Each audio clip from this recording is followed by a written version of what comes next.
صباح الخير. دلوقتي انا هتكلم عن الدراسة في ألمانيا وإيه هي أول الخطوات اللي ممكن تعملها عشان تعرف تدرس في ألمانيا.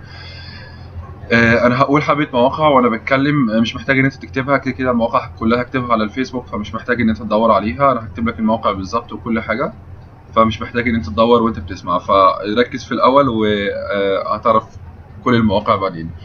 أم، الدراسة في ألمانيا علشان تعرف تبتدي، أول خطوة في الدراسة في ألمانيا اللي هي أول حاجة تدور على الجامعة وتدور على التخصص اللي أنت بتحبه أو واللغة اللي أنت هتدرس بيها. لو أنت مثلا في ناس بتعرف تتكلم ألماني فهتدور باللغة الألمانية، عن هو تدرس باللغة الألمانية، والناس اللي هي بالإنجلش هتدور إن هي تدرس باللغة الإنجليزية.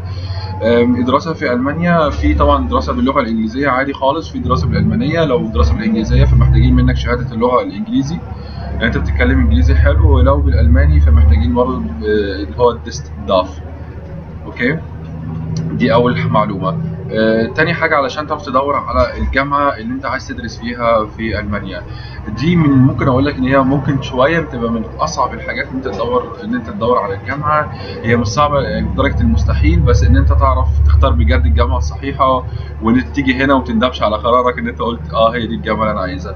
بس مفيش مشاكل في الإمكانية إن أنت حتى لو جيت هنا الجامعة ان انت تخش الجامعة عادي خالص وتحول لجامعة تانية، مفيش مشاكل خالص. حتى لو انت في تاني سمستر او تالت سمستر ممكن تقدر تروح لجامعة تانية، يعني ما فيهاش مشاكل. بس اهم حاجة تكون المواد اللي انت درستها في الجامعة الاولانية هي المواد اللي هتدرسها في الجامعة التانية او شبهها.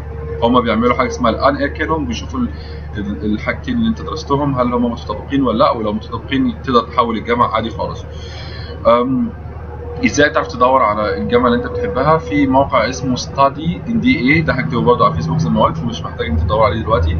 على الموقع ده بتدور، بتكتب التخصص بتاعك، بتكتب هل انت عايزه بكالوريوس، هل انت عايزه ماستر، هل عايز دكتوراه، وبتقدر كمان الامكانيه، بيتيح لك الامكانيه ان انت تختار اللغه اللي انت تدرس بيها، لو بالانجلش او بالالماني. فده موقع جميل جدا، وده معتمد حتى من جامعات هنا في ألمانيا، يعني ما طلعلكش معلومات غلط. اوكي، بعد ما بتلاقي الجامعة بتحطها على موقع اسمه شي، والموقع ده بتحط فيه الجامعة اللي انت اخترتها، وهو بيقول لك الرانكينج بتاعها في الفيلد اللي انت عايز تتخصص فيها. يقول لك مثلا الرانكينج بتاعها رقم 1 في ألمانيا، رقم 2، رقم 3. فدي برضه تعمل لك فلتر للجامعات اللي انت هتختارها عشان تختار احسن جامعه تناسبك. اوكي، احسن جامعه من ناحيه التخصص، اما من ناحيه المعيشه في المدينه فدي حاجه انت المفروض تحاول تدور عليها انت. فعشان انا بتكلم عن الجامعه نفسها، احسن تخصص في الجامعه، مش دعوه في الحياه في المدينه. ممكن الحياه في المدينه تبقى صعبه، تبقى سهله، على حسب انت. لازم دي معلومه اكسترا حاول تدور عليها. بعد ما بتدور على الجامعه وخلاص لقيت الجامعه، بتخش على موقع اسمه اليوني اسيست، وده موقع عامل زي التنسيق في مصر. ده بالظبط هو التنسيق في مصر اللي كان موجود زمان، هو مكتب التنسيق، وهو اللي بتكتب رغباتك، وهو اللي بعديها اللي بيبعت الورق بتاعك، والجامعه هي اللي بتختارك. هو ده نفس الموقع بالظبط. بتخش على موقع اليوني اسيست، بتشوف الجامعه اللي انت اخترتها دي هل هي موجوده من ضمن الجامعات اللي اليوني اسيست بتشتغل معاها ولا لا. في المعظم في الغالب بتبقى موجوده. اوكي، فانت بتخش على اليوني اسيست، بتنزل اللي هو الاستماره، بتملى الاستماره. اوكي، بتملى الاستماره اللي هي بتاعت اليوني اسيست، وبعدها تقول انا عايز اختار الجامعه دي. انت عندك الامكانيه ان انت تختار جامعات كتيره جدا، وممكن تعمل مثلا 4-5 جامعات تختارهم، تعمل الاستماره بتاعتهم 5 استمارات، وتبعت لليوني اسيست تقول انا عايز اختار ال5 جامعات دولت. اوكي، وعلى حسب الجامعه اللي هي هتبعت لك حاجه اسمها الاكسبتنس ليتر، هتكلم عليها بعد شويه، تروحها لو انت عايز.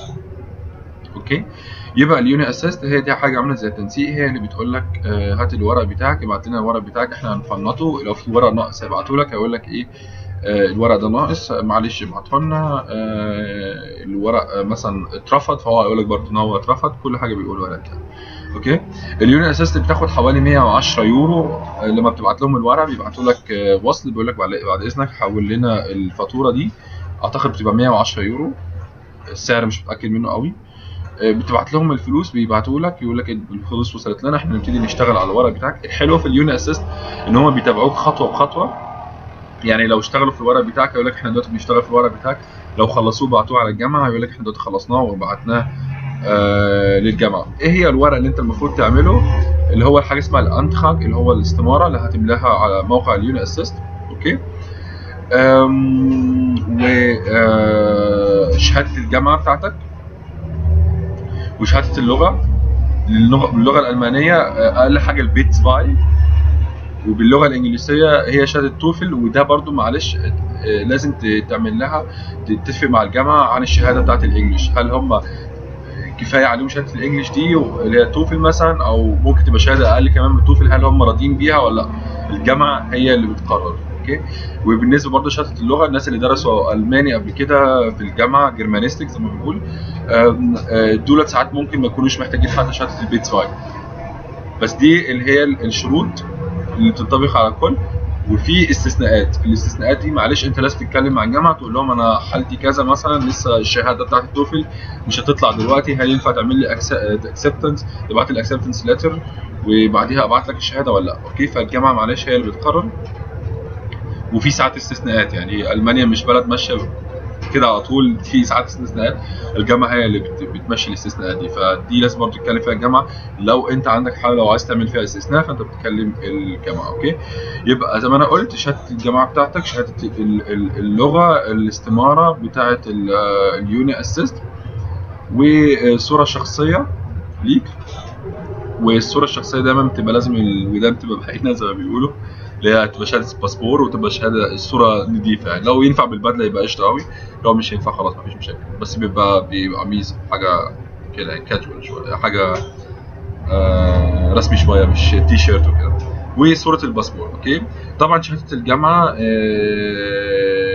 وشهاده الجامعه لازم تعملها توثيق من وزاره الخارجيه عشان تعرف توثقها. لو هي مثلا بالانجلش يبقى لازم توثقها من وزاره الخارجيه، وبعديها توثقها من السفاره. على العموم السفاره بتوثقها مفروض ببلاش، الناس اللي هم اقل من 26 سنه ورايحين بغرض الدراسه، فالتوثيق بيبقى ببلاش من السفاره. لو هتروح بالسفاره بفلوس بتبقى غاليه شويه، بتبقى حوالي 250 جنيه اقل حاجه اعتقد، يعني ما بتبقاش رخيصه. اوكي. هما بيبعتوا لك بعد كده، بعد ما تبعت الورق ده كله لليوني اسيست زي ما انا بقول، بيقول لك خلاص احنا اشتغلنا على الورق بتاعك بعد ما انت بعت الفلوس، وانا بعتها للجامعه. والجامعه هي ساعتها بعد الديدلاين ما بينتهي على تقديم الجامعه، على التقديم الجامعه بتبعت لك ورقه على الايميل بتقول لك احنا خلاص قبلناك. اوكي. بعتنا لك الاكسبتنس ليتر، هي الدعوه، هي دي اللي هتروح بيها السفاره مع الورق المطلوب تاني من السفاره. اوكي. و بتروح تعمل خلص اجراءات الفيزا وبعدها بتسافر. فرضا جات لك اكتر من اكسبتنس ليتر من اكتر من 6 جامعات زي ما انا قلت لك انت بعتهم، انت بتختار الجامعه الاحسن، فدي حاجه كويسه جدا على حسب التخصص بتاعك يعني. اوكي. خلصت انت كل ده. ايه هي بقى الحاجات اللي اجراءات السفاره دي هتلاقيها في على موقع السفاره. العموم بتبقى حوالي 8000 يورو لازم تحطها على شبير كونتو، اللي هو الحساب المجمد زي ما بيقولوا. دي بتبعتها على الدويتش بانك. اوكي. وليا زميل اسمه احمد سمير هو اتكلم عن ازاي تقدر تفتح حساب على البنك، ممكن تكلموه. بتبعت للدويتش بانك، هتبعت له تحط له الايميل بتاعه، بتقول له احنا عايزين نعمل عندك اكونت. هم بيفرحوا على فكره، يعني هو مش بيصعبوا عليك الامور، لا هم بيفرحوا لان الدويتش بانك بياخد فوائد يعني على الفلوس اللي انت بتحطها له. انت بتحط 8000 يورو، ده فلوس كتيره جدا. اوكي. فهو بياخد فوائد عليها وبيستفيد بيها، فالموضوع مش معقد. اهم حاجه بس يكون معاك ال 8000 يورو الاول. الناس اللي معاهمش 8000 يورو برضو تشوف ازاي تقدر، يعني على موقع السفاره بيقول لك ازاي ممكن باباك هو اللي يضمنك او حد من العيله يضمنك لو انت معاك مثلا شقه او فلوس او حاجه زي كده. تشوف برضو الامكانيه دي. اوكي. فانت لازم تشوفها مع السفاره، ان ورق السفاره لازم كله يبقى صح مرتب زي ما هم كاتبينه على موقع السفاره.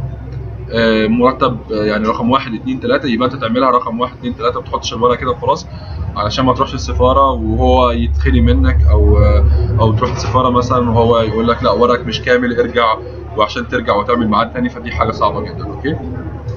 دي الموضوع. ازاي تقدر تلاقي شقه في المانيا. خلاص انت خلصت السفاره، سافرت المانيا، جيت المانيا، اوكي. ازاي تقدر تلاقي شقه؟ انت بتيجي هنا الجامعه، بيبقى في حاجه اسمها الاسطى، مش عارف ترجمتها بالعربي او بتنطق ازاي بالانجليزي. الاسطى ده حاجه عامله زي هي مش موجوده للاسف في مصر، بس يعني اتحاد طلابي هو المسؤول عنك انت كطالب، ان هو يساعدك في اي حاجه انت عايزها، يدور لك على شقه. كل ده ممكن تاخد وقت كتير ان هو يلاقي لك شقه، بس على الاقل انت بتبقى في الويتنج ليست. وفي نفس الوقت تقدر تدور انت على شقه هنا في المانيا. الشقه بتبقى مش صعب قوي ان انت تلاقيها، بس صعب ان انت تلاقي حاجه كويسه تعجبك، ان انت مثلا تبقى عايش لوحدك او تبقى عايش مع ناس، يعني انت تعيش مرتاح يعني. anyway هي دي اول خطوات، اوكي. ان انت تبتدي فيها. لو عندك اي سؤال ممكن تبعته لي على الفيسبوك وانا ان شاء الله هرد عليه. انا اعتذر لاي حد بعت لي بجد سؤال وانا ما ردتش عليه، بس ممكن انا ما شفتهوش السؤال، وهو ممكن يبعت لي تاني. ومعلش لو حد بعت سؤال يستنى مثلا عليا شويه، علشان يعني عندي حاجات برضو هنا في الدراسه وحياه وكده. ان شاء الله هرد على كل الاسئله. بتمنى ان انا كده افدتكم في كل حاجه، واتمنى لكم ان شاء الله التوفيق. مع السلامه.